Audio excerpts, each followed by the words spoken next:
Hello student, मैं Naresh Kumar Shivam classes में आपका स्वागत है। आज फिर से हम BSc first year English medium का एक लेक्चर लेके आए हैं। पेपर थर्ड है analytic geometry and optimisation theory, जिसे शॉर्ट में 3D बोला जाता है।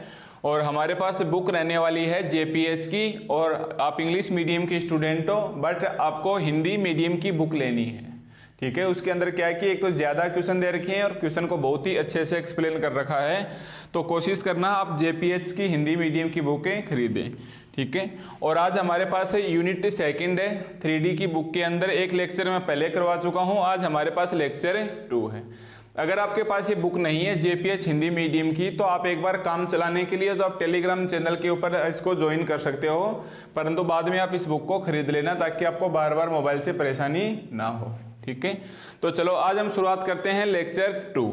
लेक्चर 2 से स्टार्ट करें उससे पहले हम लेक्चर 1 में इक्वेशन ऑफ स्फीयर आपको समझाया था। Equation of a sphere, equation of a sphere, इसके 3 इक्वेशन थे।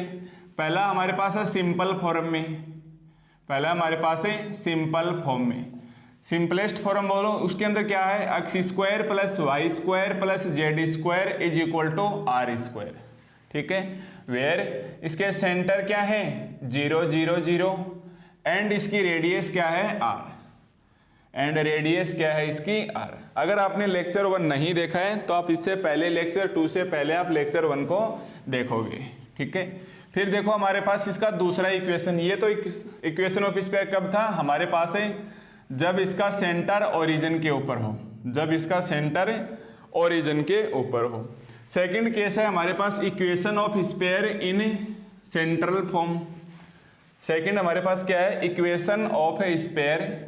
ये भी पिछले वाले लेक्चर में बताया गया था कि equation of sphere central form, central form बोलो या फिर आप स्टैंडर्ड भी बोल सकते हो, या फिर आप स्टैंडर्ड फॉर्म भी बोल सकते हैं, ठीक है। इसके अंदर हमारे पास इक्वेशन क्या होगा, x माइनस ए का whole square plus Y minus B का whole square plus Z minus C का whole square is equal to are square. तो इस वाले इक्वेशन के बोलो सेंटर क्या है, तो ये सेंटर आ जाएंगे a b c, and radius क्या है इसकी आर है, एंड रेडियस क्या है इसकी आर है, ठीक है। एंड हमारे पास इसकी रेडियस क्या है आर है। इस सिचुएशन में हमारे पास स्फीयर किस प्रकार बिलोंग करता है कि ये हमारे पास यहाँ आ जाएगा जहाँ इसका सेंटर सी ए बी सी, इस प्रकार से आ जाएगा, ओरिजिन को छोड़ के फर्स्ट क्वाड्रेंट की ओर आएगा। फिर हमने लिखा कि जब भी आपको इक्वेशन ऑफ स्फीयर पूछे तो हमें हमेशा जनरल फॉर्म में रखना है, ठीक है। तो ये इक्वेशन ऑफ स्फीयर आपको याद रखना है कि equation of sphere in general form. जब भी आपको क्वेश्चन में बोले इक्वेशन ऑफ स्फीयर तो हर बार हमें इसी इक्वेशन को लिखना है।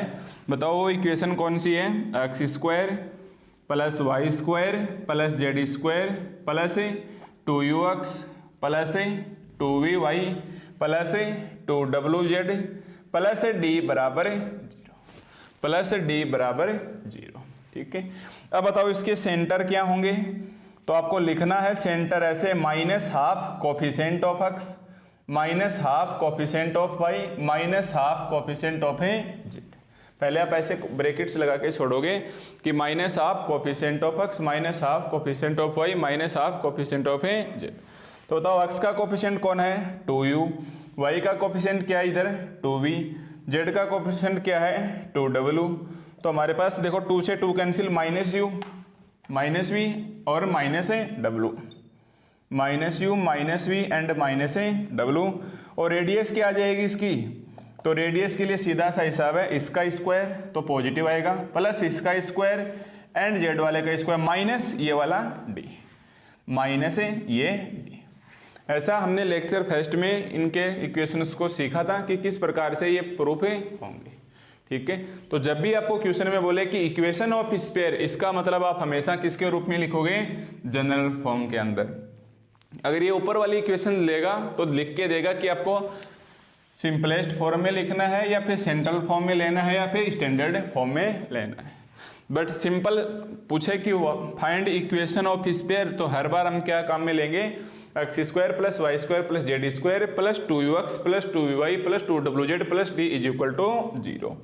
और नोट लगा के लास्ट में कुछ 3 बातें लिखवाई थी कि x square y square and z square का कोफिशिएंट क्या होना चाहिए, हमेशा 1 होना चाहिए। इसका कोफिशिएंट हमेशा क्या होना चाहिए, 1 होना चाहिए। ठीक है, तो अब देखो आज हमारे पास बुक के अंदर एक्सरसाइज है, एक्सरसाइज सेकंड ए है। आज हमारे पास है ये जो जेपीएच की बुक है, पेज 13 के ऊपर एक्सरसाइज है, एक्सरसाइज सेकंड ए है। इसका पहला क्वेश्चन नंबर 1 के अंदर 1 का है, सॉरी एक्सरसाइज के अंदर ये हमारे पास है एग्जाम्पल नंबर 1 है, ये एग्जाम्पल नंबर 1 है। ठीक है, एग्जाम्पल नंबर 1 हमें क्या बोल रहा है कि find the centre and radius, क्योंकि एक स्फीयर के अंदर 2 ही चीजें मिलेंगी, एक तो उसका सेंटर एंड एक उसका radius. Find centre and radius of sphere, और आपको ये एक स्फीयर लिख के दिया हुआ है, तो चलो निकालो इसे।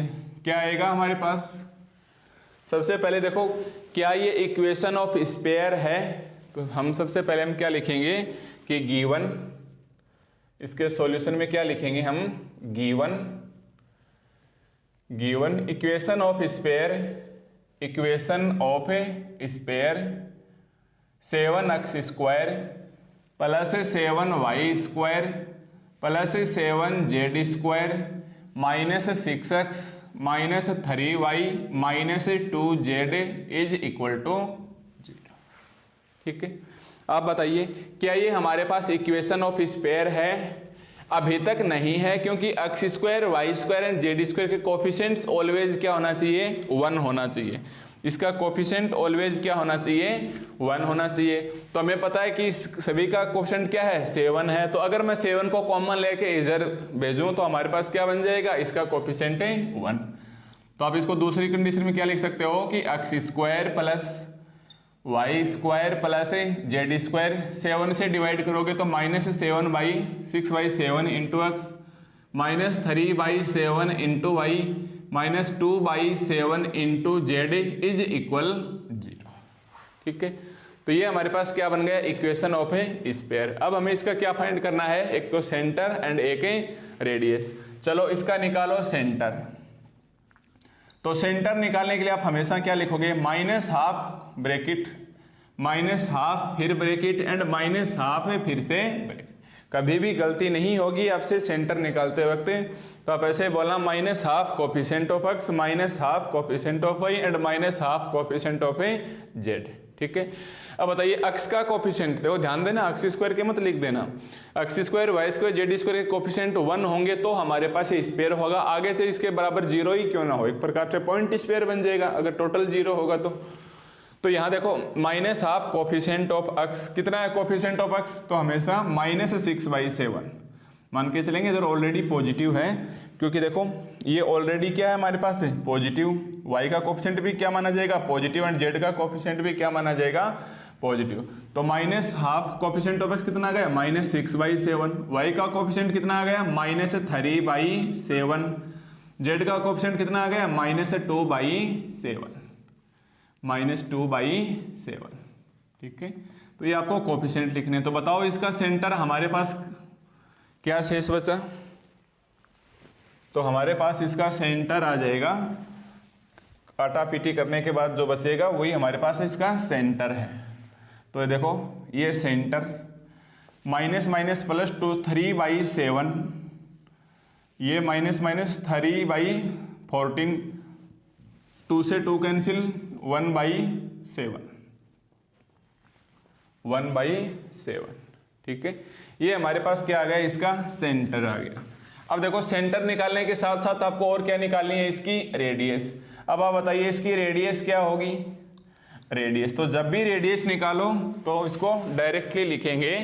अब आपको ऊपर इक्वेशन में देखने की जरूरत नहीं है, रूट के अंदर इस वाले का होल स्क्वायर प्लस में हो चाहे माइनस में, ये पॉजिटिव ही होगी, प्लस इसका स्क्वायर 3/14 का होल स्क्वायर प्लस 1/7 का whole square minus d 2ux 2vy 2wz plus d, तो यहाँ डी की वैल्यू कुछ भी नहीं है, इसका मतलब 0 मानी जाएगी, तो माइनस डी, और डी मेरे पास क्या आ गया 0 आ गया। ठीक है, अब आप इसको सोल्व कर लेना, जो भी बचे आप वो लिख देना कि वो इस वाले स्पेयर की क्या है रेडियस है। ठीक है, इतना हो जाएगा ना, आप इसे आसानी से क्या कर सकते हो, इसको सोल्व कर सकते हो। जैसे अगर मैं बताना चाहूँ तो ये आ जाएगा 9 49, ये आ जाएगा 9 और 196, और ये 1 और ये 49, और अगर इसको रूट के अंदर ही इसके अंदर मैं कॉमन ले लूँ 196, तो ये 4 टाइम्स चला जाएगा, शायद ये 4 टाइम्स चला जाएगा, तो ये आ जाएगा ऊपर 36, ये 9 और ये भी 4 टाइम जाएगा, तो हमारे पास ये बचेगा, कैलकुलेशन आप खुद से कर सकते हो, मैं तो वैसे बता ही देता हूँ, ये 49 और 196 रूट के अंदर 1/4 और यानी 1/2, यानी 1/2। तो ये हमारे पास इस इक्वेशन की क्या आ गई सेंटर तो कितना आ गया 3/7, 3/14 एंड 1/7, एंड रेडियस कितनी आ गई इसकी 1/2। तो जब भी आपको क्वेश्चन में पूछे कि find radius and equation centre and radius of sphere, तो पहले ये नोट करना है कि x² y² z² कोफिशिएंट 1 होने चाहिए। 1 नहीं है तो हमने 7 से डिवाइड करके इसको क्या बनाया 1 बना दिया। फिर आपको जैसे ही सेंटर लिखो -½ ब्रैकेट लगा के छोड़ो, -½ फिर ब्रैकेट -½ फिर ब्रैकेट। पहले वाले में लिखना है coefficient of x, second coefficient of y, coefficient of z। जितने बचे रूट के अंदर इसका स्क्वायर प्लस इसका स्क्वायर प्लस z वाले का स्क्वायर माइनस डी। डी की वैल्यू यहाँ 0 है तो हमने 0 पुट किया, जो बचे वो हमारे पास क्या जाएगा इसका रेडियस आ जाएगा। ठीक है, अब देखो करते हैं हम एक्सरसाइज के क्वेश्चन। तो मैं यहाँ इसको अच्छे से रफ करके और एक्सरसाइज के कुछ क्वेश्चन एक साथ लिख लेता हूँ और थोड़ी सी मैं स्पीड को बढ़ा देता हूँ।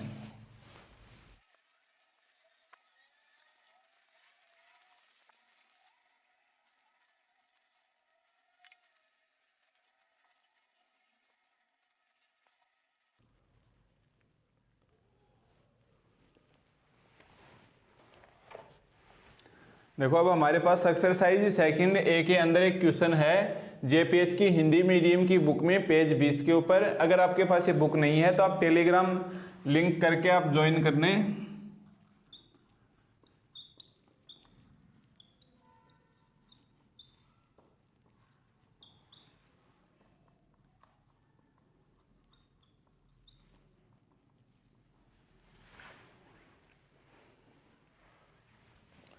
ठीक है, तो ये हमारे पास इस एक्सरसाइज के अंदर पेज, इस बुक के अंदर पेज 20 के ऊपर है। अगर बुक नहीं है आपके पास तो maths by Naresh ji sir Telegram पे लगाइए और ज्वाइन कीजिए और क्वेश्चंस को देखिए। एक्सरसाइज सेकंड ए में पहला क्वेश्चन है, क्वेश्चन नंबर 1 है हमारे पास है कि find the centre and radius of the following sphere. Sphere लिखा है, इसका मतलब x² y² and z² coefficient क्या होने चाहिए 1 होने चाहिए। तो सबसे पहले हम करते हैं सॉल्यूशन से।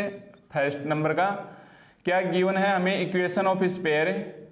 इक्वेशन ऑफ स्पेयर क्या है भाई, equation of sphere x² plus y² plus z² minus 4x plus 6y minus 8z plus 4 is equal to 0। ठीक है, तो इक्वेशन ऑफ स्पेयर का मीन्स क्या होता है, x² y² एंड z² के कोफिशिएंट्स ऑलवेज क्या होने चाहिए 1, जो कि इधर है। तब आप इसका सीधा सेंटर निकालोगे, और जब भी आप सेंटर निकालो पहले आप ऐसे ही लिखो -½ ब्रैकेट लगा के छोड़ो, -½ coefficient of y -½ coefficient of z। यहाँ क्या लिखना आपको, coefficient of x, coefficient of y, coefficient of z। कितना है कोफिशिएंट ऑफ x का -4, कोफिशिएंट ऑफ y का कितना है +6, कोफिशिएंट ऑफ z का कितना है -8। अब जो बचे ऐसा लिखोगे -½ तो कभी भी आपसे गलती नहीं होगी और इजी सा आपका आंसर आ जाएगा। -2 बच गए, ये माइनस का 3 माइनस और ये बच गए 4। ठीक है, सेंटर निकालने के तुरंत बाद हम क्या निकालेंगे रेडियस, यानी किसी भी स्फीयर के में रेडियस निकालनी है तो उसके पहले हमें सेंटर इसका पता होना आवश्यक है। तो जैसे ही रेडियस निकालो रूट के अंदर इसका होल स्क्वायर प्लस इस वाले का y कोऑर्डिनेट वाले का whole square and z coordinate वाले का होल स्क्वायर, सिंपल इसका स्क्वायर प्लस इसका स्क्वायर प्लस इसका स्क्वायर माइनस डी। गलती से बचने के लिए हमेशा ऐसे लगाओगे माइनस और डी। डी की वैल्यू यहाँ क्या है भाई, +4 है। अगर मान लो मेरे पास ये इस इक्वेशन में यहाँ ऐसे दे देता कि इक्वल 4, तो आपको हमेशा इक्वेशन ऑफ स्क्वायर में बराबर में 0 रखना है, तो आप 4 को इधर लाते हैं, -4 = 0। ठीक है, उस वक्त आपके पास डी की वैल्यू क्या हो जाती, -4, और यहाँ में क्या रखता, -4। बट इस वाले क्वेश्चन में सिंपल छोड़ रखा है +4, तो डी की वैल्यू आपके पास क्या जाएगी, +4। ओके, तो अब देख लो यहाँ जो भी बचेगा वही हमारे पास क्या आ जाएगा, आंसर आ जाएगा। ये 4, ये 9, ये 16 और ये 4, और इससे रूट से बाहर आएंगे 5। ठीक है, तो इस प्रकार से हमारे पास इसका सेंटर निकलेगा एंड इसकी रेडियस निकलेगी। फिर आओ सेकंड क्वेश्चन के ऊपर। सेकंड क्वेश्चन हमें क्या दे रखा है, इक्वेशन ऑफ स्फीयर। आप लिख देना given equation of a sphere क्या है हमारे पास है, 2x² + 2y² + 2z² -2x + 4y + 2z -5 = 0। -5 = 0। बताइए क्या आपके पास ये अभी तक इक्वेशन ऑफ स्फीयर है, नहीं, क्योंकि x² y² एंड z² का कोफिशिएंट क्या होना चाहिए हमारे पास से, 1 होना चाहिए। तो 1 कोफिशिएंट के लिए हम क्या करेंगे, सभी को 2 से डिवाइड, तो 2 से डिवाइड करेंगे तो ये x² y² z², इसको 2 से डिवाइड करेंगे तो ये माइनस का x बचेगा, इसको 2 से डिवाइड करेंगे तो 2y, और इसको 2z से करेंगे तो z -5/2 = 0। ठीक है, तो मतलब पूरी इक्वेशन को हमने 2 से क्या कर दिया, डिवाइड। क्यों, क्योंकि मेरे पास x² y² एंड z² के कोएफिशिएंट क्या होने चाहिए, 1 होने चाहिए। ओके, अब निकालो इसका सेंटर, और जब भी आप सेंटर निकालो पहले ऐसे लिख लो गलती से बचने के लिए, -½ coefficient of x -½ coefficient of y -½ coefficient of z। ठीक है, इसे सॉर्ट करने की कोशिश मत करो, तो सीधा कितना आ जाएगा, coefficient of x -1, coefficient of y 2, coefficient of z 1। तो मेरे पास इसका सेंटर क्या बचेगा, बताइए भाई, माइनस माइनस प्लस, ये हाफ, 2 से 2 कैंसिल, -1, और ये -1/2, ये मेरे पास क्या बच गया, इसके सेंटर। अब इसकी रेडियस निकालो, सेंटर के तुरंत बाद क्या निकलेगी, रेडियस। रेडियस को रूट के अंदर इसका होल स्क्वायर प्लस इस वाले कोऑर्डिनेट का होल स्क्वायर प्लस इस वाले कोऑर्डिनेट का होल स्क्वायर और -d। गलती से बचने के लिए आप पहले इसमें ब्रैकेट लगा लेना, -d। अब बताओ हमारे पास d की वैल्यू कितनी है, -5 है या -5/2 है। ध्यान देना, d की वैल्यू वहां देखेंगे जहां x² के कोएफिशिएंट, y² के कोएफिशिएंट, z² के कोएफिशिएंट क्या होंगे, 1। तो d की वैल्यू -5 ना होके -5/2 है, -5/2 है। ठीक है, अब इसे सोल्व करो आप, कितना आएगा, रेडियस रूट के अंदर 1/4 + 1, 1/4 + 1 + 1/4, और ये माइनस माइनस से 5/2, 5/2। तो देखो 1/4 1/4 हाफ, और 5/2 और हाफ कितना हो जाएगा, 3 और 1 4 को रूट से बाहर निकालेंगे 2। ठीक है, वैसे भी इसमें समझाने की जरूरत नहीं है, कैलकुलेशन है। ठीक है, तो इसी प्रकार ये 3rd नंबर का हो जाएगा। ये बुक में आपको इक्वल में 11 दे रखा था, तो आपको इक्वल में हमेशा 0 लाना है, इसलिए इसको इस साइड में लेके आओगे तो ये माइनस का हो जाएगा और बराबर में क्या बचेगा इसके, 0। ठीक है, सेम है। अगर यहाँ से सीधा निकालो तो देखो -½ coefficient of x -½ coefficient of y -½ coefficient of z, ये बचेगा। और इसकी रेडियस निकालोगे तो कितना आएगा, रूट के अंदर 1 + 4 + 9 माइनस + 11, और ये 25 तो ये आ जाएगा 5। पर आप खुद से इसको निकाल सकते हो। ठीक है, तो ये हमारे पास इस एक्सरसाइज में पहला क्वेश्चन था, जिसके अंदर तीनों रिजल्ट मैंने आपको यहाँ बता दिए। अब देखो क्वेश्चन 2 देखो इसका, इधर अब मैं यहाँ से इसका लिख लेता हूँ, क्वेश्चन नंबर 2।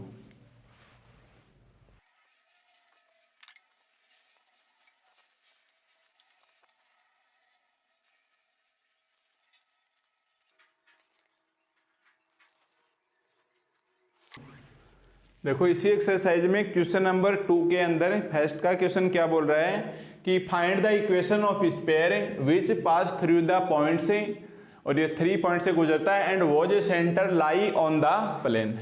अब की बार हमें क्या पूछ रहा है भाई, find the equation of a sphere. Find the equation of a sphere. तो अब की बार हमें इक्वेशन ऑफ स्फीयर को फाइंड करना है, तो हम सबसे पहले सॉल्यूशन में क्या लिखेंगे कि जब भी आपको इक्वेशन ऑफ स्फीयर दे तो हम मानेंगे कि let the equation of sphere, equation of a sphere is given by. तो जब जब आपको इक्वेशन ऑफ स्फीयर लिखना है, अगर नाम नहीं दे कि सिंपलेस्ट फॉर्म लिखनी है या सेंट्रल और स्टैंडर्ड फॉर्म लिखनी है या जनरल फॉर्म में लिखनी है, तो आप हमेशा कौन सी फॉर्म लिखोगे? जनरल में। क्या लिखोगे? X square plus Y square plus Z square plus 2ux plus 2vy plus 2wz plus d is equal to 0 plus d is equal to 0। ठीक है, इसे हम मानेंगे इक्वेशन 1। तो जब भी आपको पूछे कि फाइंड इक्वेशन ऑफ स्फीयर, तो आप हर एवरी टाइम्स क्या लिखोगे? X square plus Y square plus Z square plus 2ux plus 2vy plus 2wz plus d equal 0। ठीक है, अब अगर आपके पास u की वैल्यू, v की वैल्यू, w की वैल्यू एंड d की वैल्यू आ जाए, तो हम बता सकते हैं इसके अंदर पुट करने के बाद कि यही मेरे पास क्या है? Equation of a sphere. ठीक है, अब क्या बोल रहा है? Find the equation of sphere which pass through the point. तो हम क्या बोलेंगे कि equation 1 pass through the point, pass through the point 1 - 3 and 4, 1 - 3 and 4। अब देखो ये इक्वेशन 1 अच्छा नहीं लगेगा, इसको थोड़ा सा स्टैंडर्ड में लिखें तो हम ऐसे बोलेंगे कि स्पेयर 1, इसको हम क्या बोल सकते हैं? स्पेयर 1, क्योंकि स्पेयर 1 या इक्वेशन 1 एक ही बात है। इक्वेशन 1 किसकी स्पेयर है? इक्वेशन 1 एक इक्वेशन ऑफ स्पेयर है, तो हम बोलेंगे sphere 1 pass through the point. तो इक्वेशन 1 लिखने के बजाय आप स्पेयर 1 लिखोगे, पॉइंट 1 - 3 4 i। ठीक है, ध्यान देना, जब भी आप किसी इक्वेशन ऑफ स्फीयर से कोई पॉइंट पास आउट करोगे तो वो एक प्रकार से किसका कोऑर्डिनेट है? x का। ये किसका कोऑर्डिनेट है? y का। ये किसका कोऑर्डिनेट है? z का। ठीक है, ये ऐसे मान के चलो कि हमारे पास एक पॉइंट है 1 - 3 and 4, किसी टाइम में इक्वेशन ऑफ स्फीयर हमारे पास इस प्रकार से पास आउट हो रहा है। तो आपको पता है इस सरफेस की इक्वेशन की सरफेस पे हम क्या मानते थे? पॉइंट P, सरकमफ्रेंस के ऊपर x, y और z। यानी x का काम कौन करेगा? 1, y का काम कौन करेगा? -3 एंड z का काम कौन करेगा? 4। तो जहां जहां क्वेश्चन में मेरे पास इक्वेशन में x, y, z है, उसकी जगह आप क्या लिखोगे? 1 - 3 और 4। तो इस इक्वेशन में x की जगह हम क्या लिखेंगे? 1, y की जगह आप क्या लिखोगे? -3, z की जगह अपने को क्या लिखना है? 4 प्लस 2u, x की जगह आप क्या लिखोगे? 1 प्लस 2v। देखो u की जगह मत रख देना, v ऐसा कैसा? y की जगह कौन आएगा? -3 प्लस 2wz, z की जगह हम क्या रखेंगे? 4 plus d equal 0, plus d equal 0। ठीक है, तो जब भी कोई पॉइंट पास आउट होगा स्फीयर के अंदर से, तो ये x के कोऑर्डिनेट की जगह, ये y की जगह और ये z की जगह u, v, w, d change नहीं होंगे। अब इसको सोल्व करो, कितना बचेगा? 1 9 46, इसको 24 मत मान लेना भाई, ये 2u -6v plus 8w plus d equal 0। ठीक है, या 26 हो गए, ये तीनों क्या हो गए हमारे पास? 26। इसको मैं ले जाता हूँ इस साइड में, और मेरे को फिर थोड़ी स्पेस की भी ज़रूरत रहेगी, तो मैं इसको लिख देता हूँ यहाँ, थोड़ा सा आपको भी दिखाई दे जाएगा। और ये मेरे पास कितना आ जाएगा? 2u - 6v। देखो इसको मैं यहाँ लिखना चाहूँ तो 2u - 6v plus 8w plus d equal -26, क्योंकि इनको ऐड करेंगे 16 9 25 और 1 26, 26 इस साइड में आएगा तो माइनस का 26। इसे हम मानते हैं इक्वेशन 2, इसे हम क्या मानेंगे? इक्वेशन 2। ठीक है, इसे हम मानेंगे इक्वेशन 2। तो ये तो हमने इसके पहले वाले पॉइंट से पास आउट करवा दिया कि जो इक्वेशन ऑफ स्फीयर है एक इस पॉइंट से पास आउट हो रही है, फिर से अगेन 1 - 5 2 से पास होगा एंड 1 - 3 0 से भी पास होगा। और आपका टारगेट क्या है? जैसे तैसे कैसे भी करके u v w d की वैल्यू लेके आना है और इस इक्वेशन 1 यानी स्पेयर 1 में पुट करके इक्वेशन ऑफ स्पेयर को फाइंड करेंगे। ठीक है, तो हम क्या बोलेंगे कि again sphere 1 pass through the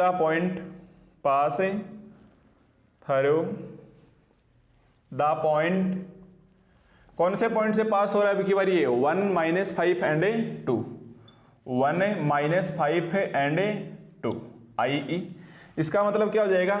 इस देखो स्पेयर 1 के अंदर ही रखना आपको। अक्स स्क्वायर, अक्स की जगह आप क्या रखोगे? 1 का होल स्क्वायर।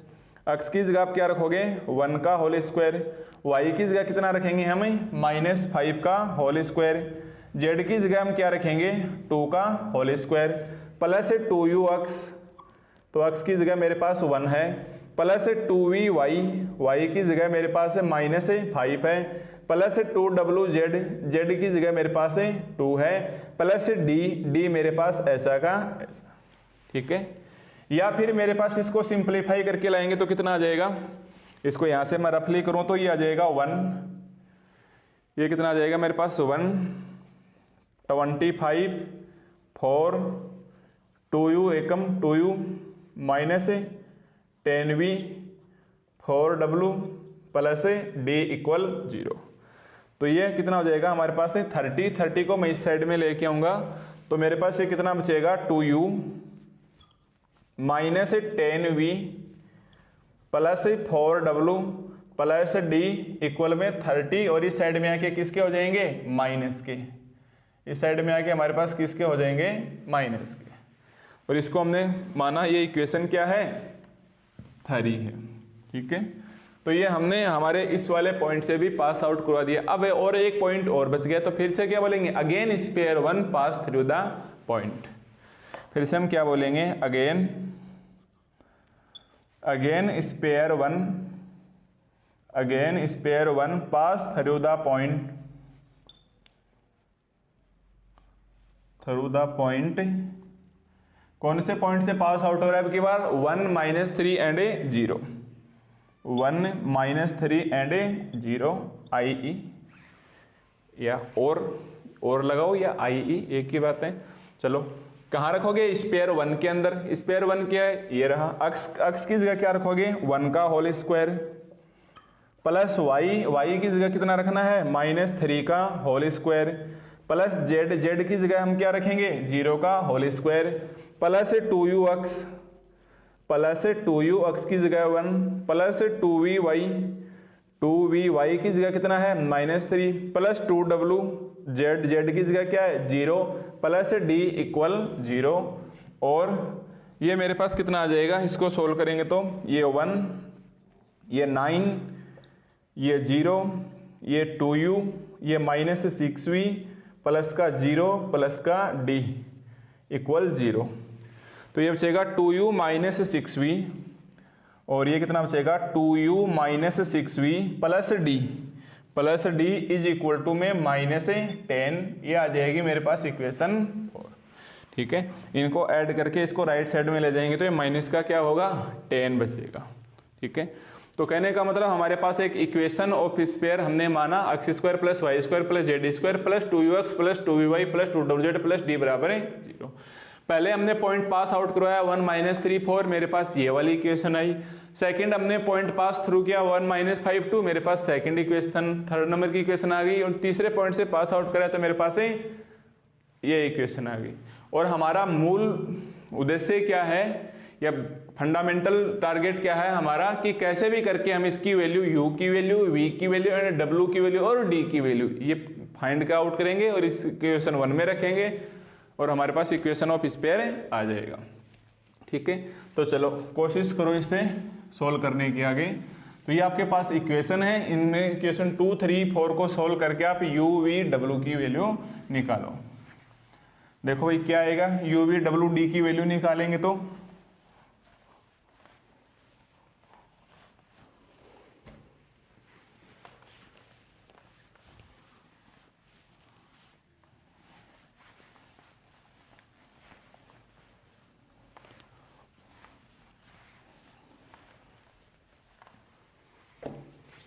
देखो अब इन तीनों इक्वेशन से आप किसी भी तरीके से इसमें 2u 2v 2w की वैल्यू निकाल लेना, जरूरी नहीं है जैसे जिस मेथड से आपको मैं बताऊं उसी मेथड से आप निकालो। जैसे इक्वेशन 2 और एक बार इक्वेशन 4 को देखो, अगर मैं इक्वेशन 2 में 2u है माइनस 6v है d है इक्वल इक्वल है ना, तो मैं बोलता हूं इक्वेशन 2 माइनस इक्वेशन 4। हम क्या बोलेंगे कि इक्वेशन 2 माइनस इक्वेशन 4। आप कैसे भी इसकी निकाल सकते हैं, मैं दूसरा तरीका भी बता दूंगा कि इक्वेशन 2 में से 4 घटाएंगे, देखो 2u से 2u cancel, minus 6v plus 6v ये कैंसिल, d से d कैंसिल, इधर कितना बचेगा 8w और ये कितना बचेगा, इसमें घटाएंगे लेफ्ट साइड से तो ये बचेगा 8w is equal to minus 26 plus का 10। देखो इसके अंदर से ये घटाएंगे तो ये माइनस का, ये प्लस का, ये माइनस का, ये प्लस का, तो 2u से 2u कैंसिल, माइनस 6u से प्लस 6v कैंसिल, d से माइनस d साइड में तो 8d और इक्वल में माइनस का 26 प्लस का 10, माइनस का 26 प्लस का 10। ठीक है, या कितने बचे 8w is equal to minus का कितना बच गया 16, या फिर आप यहां से वैल्यू निकालो 2w इज इक्वल टू कितना बचेगा हमारे पास है 4 से डिवाइड करेंगे तो ये माइनस का 4। ठीक है, या फिर आप w की वैल्यू निकालोगे तो हमारे पास कितनी आएगी माइनस का 2। पर देखो आप w की वैल्यू निकाल के यहां रखोगे, इससे अच्छा है कि डायरेक्ट 2w ही निकाल लो, तो ताकि हमें और स्टेप नहीं करनी पड़े। तो सीधी हमने 2w की वैल्यू यहां से फाइंड आउट की, तो मेरे पास कितना आ गया 2w is equal to minus 4। इसको हम नाम दे देते हैं इक्वेशन 5। ठीक है, चलो एक इक्वेशन तो हमारे पास आ गई 2w की, तो मैंने इक्वेशन 2 को काम में ले लिया और 4 को। अब देखो from equation 3 and 4 again equation 3 में से इक्वेशन 4 का डिफरेंस देखो, 3 में से 4 घटाएंगे तो कितना बचेगा हमारे पास है 2u माइनस 2u पेंसिल, देखो 2u माइनस 2u, मैं 2 और 4 को तो काम में ले ही चुके, अब 3 और 4 देख लो, या चाहो तो आप 2 और 3 देख लो, कोई फर्क नहीं पड़ेगा इससे। 2u से 2u गया 0, माइनस का 10v प्लस का 6v, देखो माइनस का 10v और इसमें से घटाएंगे तो प्लस का 6v यानी माइनस का 4v, माइनस का 4v।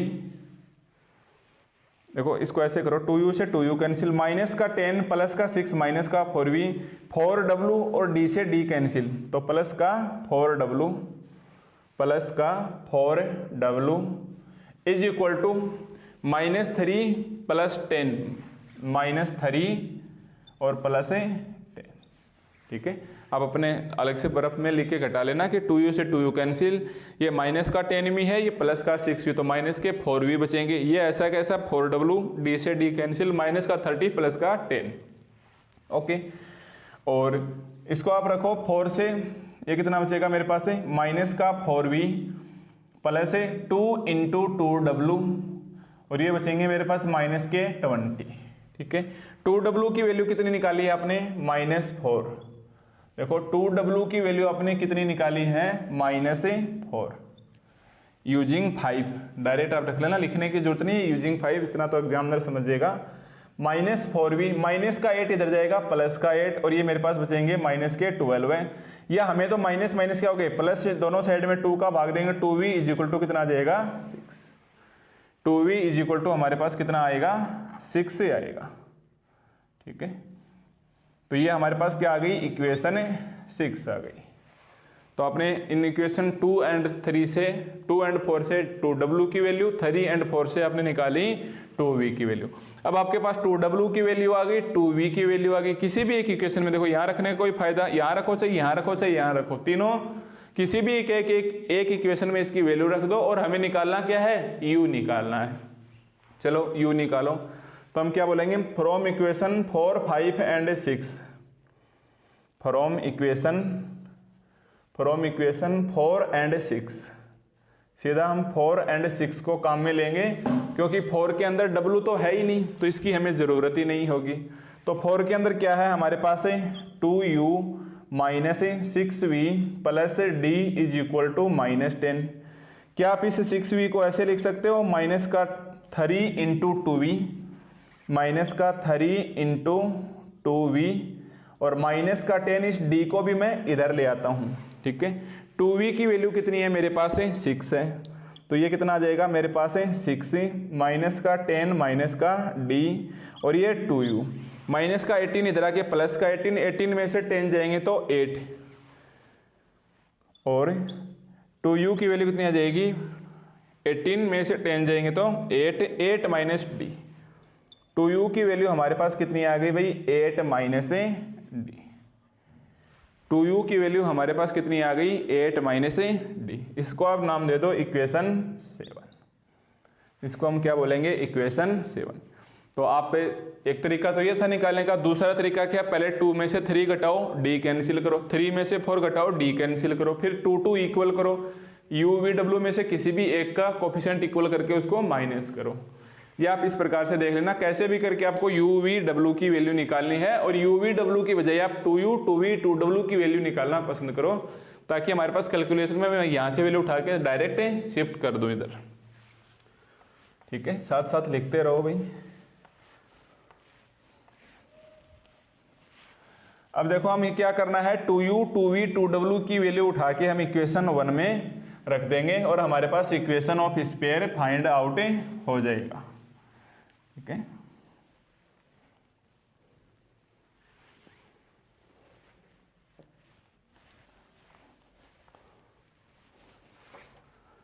अब देखो हम क्या करेंगे, from equation 1 5 6 and 7, from equation 1 5 6 and 7, तो इससे हमारे पास क्या निकल के आ जाएगा इक्वेशन ऑफ ए स्पेयर। देखो ये मेरे पास इक्वेशन 5 है, तो हम क्या बोलेंगे फ्रॉम इक्वेशन 1 5 6 एंड 7, 1 5 6 एंड, ठीक है। क्या आ जाएगा हमारे पास X square plus Y square plus Z square plus 2ux, 2u की वैल्यू आपके पास क्या है 8 minus D into X, 8 minus D into X plus 2vy, 2v की वैल्यू कितनी है 6, तो ये आ जाएगा 6y प्लस 2wz, 2w की वैल्यू कितनी है आपके पास -4, तो ये कितनी आ जाएगी हमारे पास -4z, डायरेक्ट ही कर देता हूं मैं -4z। डी की वैल्यू अभी तक हमारे पास पता नहीं चला, तो हमने इसको छोड़ दिया ऐसा का ऐसा, ठीक है। तो ये मेरे पास आ गया इक्वेशन 8 आ गया, ये मेरे पास क्या आ गया इक्वेशन 8 है। तो इक्वेशन 1 भी हमारे पास इक्वेशन ऑफ स्पेयर है, इक्वेशन 2 भी हमारे पास क्या है इक्वेशन ऑफ इक्वेशन 8 भी क्या है इक्वेशन ऑफ स्पेयर, ठीक है। अब देखो समस्या हमारे पास, अगर मेरे पास d की वैल्यू आ जाए तो क्या मेरे पास इक्वेशन ऑफ स्पेयर आ सकता है, यस इजीली आ जाएगा ना। अगर मेरे पास d की वैल्यू आ जाए तो अभी तक हमारे पास केवल u v w की वैल्यू आई है, हम d की वैल्यू फाइंड नहीं कर पाए। तो देखो फिर से क्वेश्चन को पढ़ो, कहीं ना कहीं हेल्प मिलेगी। Find the equation of sphere which pass through the point से, इस वाले पॉइंट को यूज में लिया हमने, ये भी यूज में लिया एंड ये भी, okay. And was centre lie on, किसके भाई उसी इक्वेशन ऑफ स्फीयर के सेंटर किसके ऊपर लाई करते हैं, एक प्लेन के ऊपर। और ये प्लेन की इक्वेशन है, ये कैसे होती है, प्लेन को किस प्रकार से यूज में लिया जाता है, ये हम आपको नेक्स्ट लेक्चर 3 के अंदर बताएंगे, जब हमारे पास 2 एग्जाम्पल प्लेन से रिलेटेड आएंगे। एक बार मान के चलो कि प्लेन आपके पास ऐसे ही होता है, x plus B Y plus C Z plus D equal 0। तो क्वेश्चन में क्या बोल रहा है, इस इक्वेशन ऑफ स्फीयर के सेंटर है इस प्लेन के ऊपर लाई करते हैं, तो हमें क्या निकालना होगा, इसका सेंटर। किसका भाई, इस इक्वेशन ऑफ स्फीयर, एक प्रकार से ये क्या इक्वेशन ऑफ स्फीयर, इसके आप निकालो सेंटर। सेंटर निकालने का तरीका मैंने आपको बता रखा है, -12 coefficient of x -12 coefficient of y -12 coefficient of z bracket, ठीक है। चलो x का कोफिशिएंट क्या है मेरे पास है 8 माइनस डी, y का कोफिशिएंट क्या है मेरे पास है प्लस का 6 है, z का कोफिशिएंट कितना है मेरे पास है -4। ध्यान देना प्लस माइनस में गलती मत होने देना, अदरवाइज आंसर मैच नहीं होगा। तो मेरे पास ये सेंटर कितने आ गए, सेंटर आ गए, इसको सोल्व करेंगे तो minus minus plus d/2 -4 -3 and 2, ठीक है, ये मेरे पास आ गए सेंटर। तो हम क्या बोलेंगे, अकॉर्डिंग टू क्वेश्चंस, हमें जो ऊपर क्वेश्चंस दे रखा है, अकॉर्डिंग टू क्वेश्चन सेंटर और सेंटर क्या है हमारे पास, d/2 - 4 - 3 and 2 लाई ऑन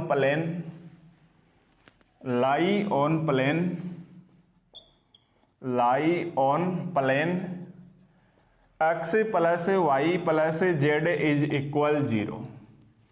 इसके सेंटर किसके ऊपर लाई करते हैं, इस प्लेन के ऊपर, x + y + z = 0, i.e. x की जगह हमें क्या रखना है, x का कोऑर्डिनेट, y की जगह हमें क्या रखना है, y का कोऑर्डिनेट, एंड z की जगह हमें क्या रखना है, z का कोऑर्डिनेट। तो x का कोऑर्डिनेट हमारे पास क्या है, d/2 - 4 x का हो गया, प्लस y की जगह कितना है मेरे पास, -3 प्लस z की जगह मेरे पास कितना है, 2 = 0। तो इसको सोल्व करेंगे तो ये कितना आ जाएगा हमारे पास, -4 और -3, -7 + 2, -7 + 2 -5 है। तो ये आ जाएगा d/2 - 5 = 0 और d = 10, और d = 10। ये मेरे पास क्या आ गई, इक्वेशन 9, यानी मेरे पास d की वैल्यू भी आ गई और यही हमारा टारगेट था। ठीक है, तो इस प्रकार से करके इसके सेंटर आप प्लेन के ऊपर लाई करवाओगे। अगर यहाँ 3x + 2y होता तो मैं इसको 3 से मल्टीप्लाई, इसको 2 से मल्टीप्लाई। ओके, अब आप क्या करोगे, d की वैल्यू शिफ्ट करोगे इक्वेशन 8 के अंदर। अब हम क्या करेंगे, d की वैल्यू शिफ्ट करेंगे इक्वेशन 8 के अंदर। ये मेरे पास आ जाएगी from equation 8 and 9, from equation 8 and 9, from equation 8 and 9 क्या हो जाएगा भाई, d की वैल्यू हम रख देंगे 10, तो ये कितना बचेगा, x² + y² + z² + 8, d का कितना आ गया value, 10 × x + 6y - 4z plus d की वैल्यू कितनी आ गई, 10। ओके, या इसको थोड़ा और सिंप्लीफाई करके लिख दो, कितना बचेगा मेरे पास, x² + y² + z² -2x + 6y - 4z, -2x + 6y - 4z + 10 = 0। और ये हमारे पास क्या आ गया भाई, equation of sphere which is required equation of ए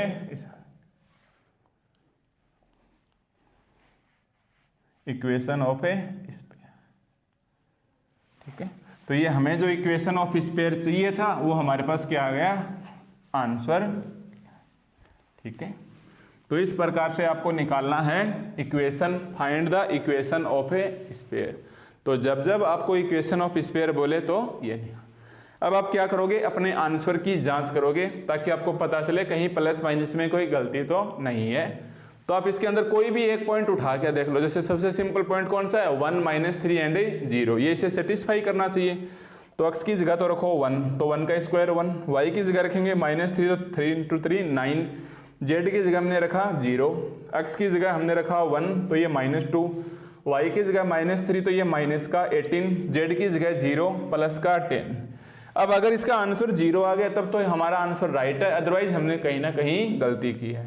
समझ रहे हो ना आप, इसमें चाहे ये पॉइंट, चाहे ये पॉइंट, चाहे ये पॉइंट, इसके आंसर के अंदर से सेटिस्फाई करवा के देखो। तो ये 9, 10 और 10 20 और ये -20 = 0, मतलब अपने द्वारा लिखा गया आंसर बिल्कुल राइट है। ठीक है, अब कोई भी एक पॉइंट से ऐसे देख लेना ताकि आपको खुद से आप कॉन्फिडेंट हो सके कि मेरा आंसर सही है। ओके, तो ये था हमारे पास आज के लेक्चर के अंदर क्वेश्चन 2 के अंदर 1 नंबर का। अब देखो क्वेश्चन 2 के अंदर जो सेकंड नंबर का दे रखा है वो सेम है इसी प्रकार से। ठीक है, तो आप खुद से करोगे इसको, अगर आपको नहीं है तो आपको मैं जो PDF नोट्स प्रोवाइड करूंगा उसके अंदर इसका सॉल्यूशन मिल जाएगा। अब इसके साथ ही है हमारे पास एक क्वेश्चन 2 के अंदर एक और दे रखा है 3 नंबर का, एक और दे रखा है 3 नंबर का, जिसके अंदर एक लाइन का जिक्र हो रहा है तो हम आपको उसको डिटेल से समझेंगे कि एक्चुअली लाइन को हम किस प्रकार से यूज में लेंगे। ठीक है, तो ये हम आपको बताएंगे नेक्स्ट लेक्चर के अंदर। नेक्स्ट लेक्चर के अंदर मैं इस क्वेश्चन को आपको सोल्व करवा दूंगा। ठीक है, तो आज की क्लास में आपने सीखा कि एक इक्वेशन ऑफ स्फीयर के सेंटर कैसे निकालते हैं, रेडियस कैसे फाइंड करते हैं, कौन सी इक्वेशन हमें काम में लेनी होगी। तो हमेशा जनरल इक्वेशन, तो जब भी आपको पूछे कि इक्वेशन ऑफ स्फीयर क्या होती है तो हमको बोलना है x² + y² + z² + 2ux + 2y + 2wz + d = 0। और सेंटर निकालना तो -½ ब्रैकेट लगा के छोड़ो, -½ coefficient of y -½ coefficient of z, ताकि हमारे कोई गलती नहीं हो सेंटर निकालते। ठीक है, फिर दूसरा क्वेश्चन है ये इस प्रकार से कि 3 पॉइंट से पास आउट हो रहा है, सेंटर इसका लाई करता है इस प्लेन के ऊपर। तो मिलते हैं आपको नेक्स्ट लेक्चर में कुछ और क्वेश्चंस एंड एग्जाम्पल के साथ। तब तक आप इसे निकालिए और एक बार अपना रिवाइज कीजिए।